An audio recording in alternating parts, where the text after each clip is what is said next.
Hello everyone. तो आप सभी कैसे हैं? सभी को हरे कृष्णा, राधे राधे। आज हम बात करेंगे सीटेट 2025 की। जैसा सबसे पहले हम बात करेंगे सीटेट का जो फॉर्म है आपका कब आने वाला है, आप फॉर्म को कब फिलअप कर सकते हैं। ठीक है, तो देखिए जो सीटेट का फॉर्म है वो आपका अभी लगभग आपको 1 से 1.5 महीने के अंदर देखने को मिल जाएगा।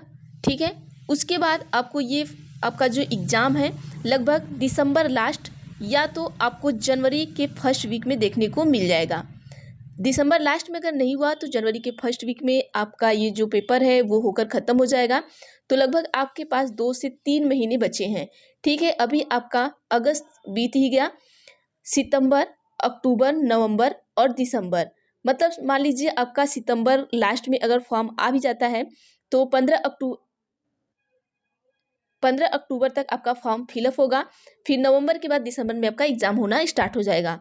तो आप अभी से अपनी तैयारी को शुरू कर दीजिए। आप इंतज़ार मत करिए कि नहीं जब फॉर्म आएगा हम फिलअप कर चुके होंगे तब से अपनी तैयारी को करेंगे। देखिए हम बात करेंगे कि क्या आपका जो सिलेबस है वो चेंज होगा, आपकी डिफ़िकल्टी लेवल क्या रहेगी, आपको पढ़ना कहाँ से है और आपका जो कंटेंट है वो कहाँ से पढ़ें ताकि आप चीज़ों को सही तरीके से पढ़ पाएँ। ठीक है, तो चलिए हम सबसे पहले बात करते हैं सिलेबस चेंज होगा कि नहीं होगा, इसके बारे में बात कर लेते हैं। देखिए जो आपका सीटेट का सिलेबस है वो चेंज नहीं होगा। आपने देखा होगा कि अभी तक 2011 से लेकर 7 जुलाई को जो पेपर हुआ है 2024 का, वहाँ तक आपने लोगों ने देखा होगा कि अभी तक कोई भी ऐसा सिलेबस नहीं था जो चेंज हुआ है। हाँ, इसका जो डिफ़िकल्टी लेवल था वो चेंज हुआ है। कैसे चेंज हुआ है आइए हम बताते हैं। जैसे देखिए जो डिफ़िकल्टी लेवल था उसमें क्या था, कथन और कारक के क्वेश्चन आपको बहुत ज़्यादा पूछे गए। किसके? कथन और कारक के। उसके बाद इसमें क्या किया गया था आपको कि सही और गलत का जो स्टेटमेंट आता है, मतलब ये स्टेटमेंट का हो गया आपका, फिर सही गलत का सबसे ज़्यादा पूछा गया था और इस तरीके से। और इसमें डिफ़िकल्टी लेवल हम देख लेंगे। देखिए ये क्यों पूछा जा रहा है, सबसे पहले ये भी हम आपको बता देना चाहते हैं। जैसे देखिए सिलेबस तो चेंज नहीं होगा लेकिन डिफ़िकल्टी लेवल चेंज होगा। क्यों? क्योंकि पहले आपकी जो सीबीएसई कराती थी आपका ये जो एग्ज़ाम है, लेकिन अब आपका एनटीए कराएगा। अभी ऐसा न्यूज़ में निकल कर आ रहा है कि अब की बार से एनटीए कराएगा। जब एनटीए कराएगा तो क्या होगा कि हो सकता है आपका जो डिफ़िकल्टी लेवल है वो थोड़ा और आगे दे दे और बढ़ा के दे दे। तो चलिए हम बात करते हैं आप कहाँ तक कैसे पढ़ेंगे, किस तरीके से पढ़ेंगे। देखिए सबसे पहले तो हम देख लेते हैं कि कितने बच्चे पास हुए और कितने बच्चे फेल होते हैं, वो गलती क्या करते हैं। देखिए हम पेपर 1 में देख लेते हैं। तो पेपर 1 में लगभग आपके कितने बच्चों ने फॉर्म डाला था? 8,30,000। कितने? 8,30,000 बच्चों ने फॉर्म भरा था। और इसमें पास कितने बच्चे हुए आपके? केवल 1,27,000। 1,27,000 बच्चे ही क्या हुए? पास हुए। पेपर 2 में देख लेते हैं। पेपर 2 में आपके बच्चों ने लगभग 16 लाख कितना? 99,000 बच्चों ने फॉर्म भरा था और इसमें पास कितने हुए? 23,000 9,000 बच्चे। सॉरी 16 लाख भरे थे, 2,39,000 बच्चे पास हुए। अब हम बात करते हैं यहाँ पर। देखिए बच्चे इतने ही पास हुए, क्यों पास हुए? क्योंकि आप सभी क्या करते हैं यहाँ पे डायरेक्ट PYQ करना स्टार्ट कर देते हैं। तो आपको PYQ नहीं करना है। सबसे पहले आपको करना क्या है, सबसे पहले आप अपने सिलेबस को देखेंगे कि आपके सिलेबस में है क्या। जैसे आपने CDP उठा लिया, CDP में पहला आपका यूनिट दे दिया है। अब यूनिट के अंदर देखना है क्या है, जैसे अधिगम दे दिया तो अधिगम के यूनिट के अंदर आपको क्या पढ़ना है वो चीज़ें देखनी है, ना कि सिर्फ हमने अधिगम देख लिया अधिगम पढ़ना है। अब अधिगम में जो टॉपिक अंदर आते हैं, जो आपको हेडलाइन दी रहती है, उसमें क्या पढ़ना है ये चीज़ देखना है। जैसे कि अधिगम में जैसे आपके विशिष्ट आवश्यकता वाले बच्चे के बारे में पढ़ना है और फिर उसके बाद प्रतिभाशाली बच्चे के बारे में पढ़ना है। तो किसके बारे में पढ़ना है आपको ये चीज़ें पता होनी चाहिए। ये हम बात कर लिए सिलेबस के बारे में। अब उसके बाद हमें क्या करना है, जब हम सिलेबस के बारे में देखते हैं तो अब सिलेबस को कितनी गहराई से पढ़ना है ये भी देखना है। जैसे पहले हम क्या करते थे कि जो EVS था हमारा, EVS को हम 3, 4 और 5 की NCERT से पढ़ाकर ख़त्म कर देते थे और वहीं से क्वेश्चन पूछे जाते थे। लेकिन अब आप सभी ये गलती मत करिएगा। आप 6, 7, 8 तक की ईवीएस पढ़िएगा, ठीक है। एसएसटी में हम क्या करते थे, जो हमारा एसएसटी है, एसएसटी के लिए हम क्या करते थे कि 6 to 10 तक हम पढ़ लिए, हो गया। लेकिन अब एसएसटी में आपको 6 to 12 तक पढ़ना है। देखिए आपके लेवल स्तर को बढ़ा दिया गया है, तो आपके पढ़ने का स्तर भी ऊंचा होना चाहिए ताकि आप चीज़ों को अच्छी तरह से कवर करें। देखिए अगर आप एसएसटी में सीधा डायरेक्ट क्या करते हैं, पीवाईक्यू करते हैं, ठीक है, तो आप कितना पीवाईक्यू कवर करेंगे एसएसटी में।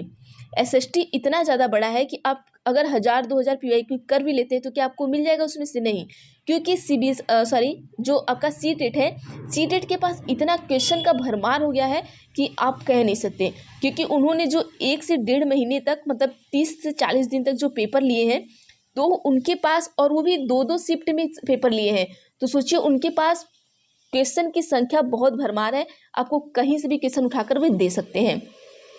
इसलिए सबसे पहले आप अपना सिलेबस कवर करिए, उसके बाद अपने पीवाईक्यू पर चलिए, या तो साथ साथ सिलेबस कवर करते चलिए और पीवाईक्यू को लगाते चलिए, और उसमें जो एक्सप्लेनेशन है उस तरीके से करते चलिए।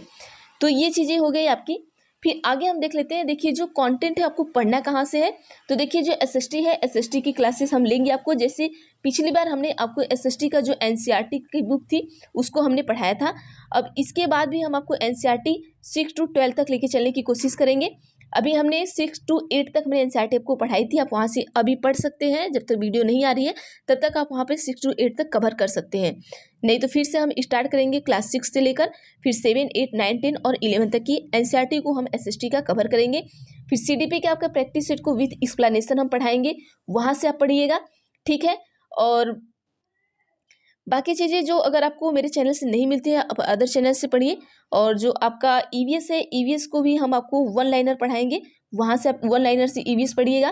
पहले 3 to 5 तक हम आपको एनसीईआरटी का पढ़ा देंगे, उसके बाद देखते हैं नहीं तो हम आपको 6, 7, 8 की भी हम एनसीईआरटी पढ़ा देंगे आपको ईवीएस में भी, ठीक है। हाँ, मैं पूरी एनसीईआरटी की बुक पढ़ाऊँगी, बुक पढ़ाने के बाद ही हम आपको चैप्टर पर लेके चलेंगे। अभी आपके पास 2 से 3 महीने का टाइम है, आप बुक को कवर कर सकते हैं। और बुक को अगर मुझे कवर करना रहेगा तो मैं ज़्यादा से ज़्यादा 1 महीने में आपको कवर कर दूंगी, ठीक है। तो इस तरीके से आप पढ़ाई करिए, अभी से अपनी तैयारी में लग जाइए। तो देखिए अगर हो सकता है हम आज से एनसीईआरटी शुरू कर दें या तो फिर कल से शुरू कर दें।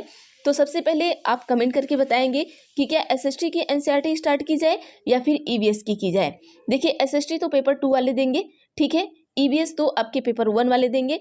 तो पेपर 1 और पेपर 2 दोनों जरूरी है, हम इसको भी करेंगे। सीडीपी का विथ एक्सप्लेनेशन आपको पीवाईक्यू कराएंगे, ठीक है। और बाकी आपका रहा मैथ का, ठीक है, मैथ का जो पेडागोजी है और साइंस को भी हम देखेंगे। सबसे पहले हम एसएसटी कवर कराएंगे, फिर साइंस पर से लेकर चलेंगे। हम इस बार ज़्यादा से ज़्यादा कोशिश करेंगे कि आपको ज़्यादा से ज़्यादा सब्जेक्ट को करा पाए, क्योंकि उस बार हमने सिर्फ आपको सीडीपी ही करा पाया था। लेकिन उस बार के सीडीपी से आप जाकर देखेंगे कि बहुत सारे ऐसे क्वेश्चन से जो मैंने फंसाया था, और हूबहू पैटर्न जो मैंने पढ़ाया था वैसा ही सेम पैटर्न आपको सीडीपी में देखने को मिला था। जिस बच्चे ने सीडीपी के पैटर्न को पढ़ा होगा, ध्यान से जाकर उनसे पूछिएगा कि उन बच्चों ने बहुत सारे क्वेश्चन करके आए होंगे। उन्हें हमने कहा था, देखिए सेम क्वेश्चन तो कोई भी मिला नहीं सकता, लेकिन जो पैटर्न मैं बता रही हूँ वो पैटर्न जरूर आपको देखने को मिलेगा, और बच्चों को दिखा भी है।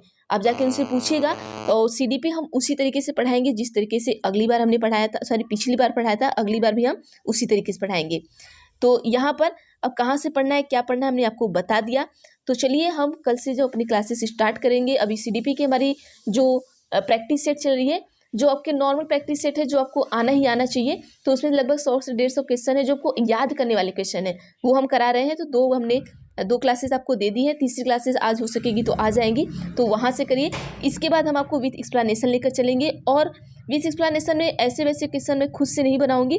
जो क्वेश्चन आपके सिलेबस में, जो क्वेश्चन आपके आए हुए हैं प्रीवियस ईयर पेपर में, मैं उसी को पढ़ाऊंगी, उसी पैटर्न को फॉलो करूंगी, और उसी पैटर्न पर आपको मैं एक्सप्लेनेशन भी कराऊंगी। तो आप वहाँ से करिएगा, ठीक है। तो चलिए आज के लिए इतना ही करते हैं। बाकी वीडियो कैसी लगी, तो प्लीज़ वीडियो अच्छी लगी तो आप सभी लाइक कर दिया करिए, क्योंकि आपके लाइक से ये वीडियो और भी लोगों के पास जाती है। और प्लीज़ चैनल को सब्सक्राइब कर लिया करिए ताकि मैं जो भी वीडियो बनाऊँ आप तक ज़रूर पहुँचे। और आपके ये 5 मिनट की वीडियो या 10 मिनट की वीडियो के लिए मुझे 1 घंटे का टाइम देना पड़ता है, मुझे सोचना पड़ता है कि आपको कैसे बताना है, क्या करना है। तो प्लीज़ हम इतना मेहनत करते हैं तो आप हमारे लिए एक लाइक तो कर ही सकते हैं। बाकी आपकी जो क्लासेस है वो अब कंटिन्यू रहेंगी। तो क्लासेस का जो आपका टाइम टेबल है उसको हम बता देंगे आपको, और उस तरीके से टाइम टेबल से हम क्लासेस लेकर चलेंगे। तो चलिए आज के लिए इतना करते हैं। Thank you everyone. देखते हैं हम नेक्स्ट क्लासेस में किस तरीके से आपको टाइम टेबल देना है।